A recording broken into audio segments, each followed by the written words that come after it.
આ ધોળકાના નવાબ ખાન વજીર અને કાનિયા જોગી વચ્ચે થયેલી ભયાનક ટક્કરનો આ સત્ય ઇતિહાસ છે, જ્યાં સત્તા સામે ભક્તિની જીત થઈ હતી. વાત એમ હતી કે ધોળકા પાસેના એક ગરીબ ગામમાં ભયંકર રોગચાળો ફાટી નીકળ્યો હતો, જ્યાં સાજા સારા માણસો ટપોટપ મરવા લાગ્યા હતા. ગામ આખું સ્મશાન બની ગયું હતું. લોકો ત્રાહિમામ પોકારી ગયા હતા.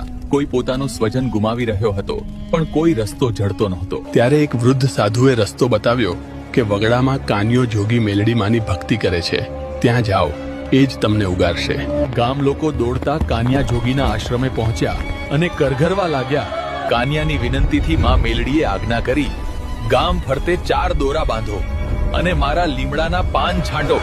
ચમત્કાર થયો. બીજા જ દિવસે ગામમાંથી રોગચાળો સંપૂર્ણપણે નાબૂદ થઈ ગયો અને આખા ગામમાં માત્ર માં મેલડીના નામનો જય જયકાર ગુંજવા લાગ્યો. આ વાત ધોળકાના નવાબ સુધી પહોંચી. તેની કચેરી ખાલી થવા લાગી, કારણ કે દુઃખી લોકો હવે નવાબને બદલે કાનિયા જોગી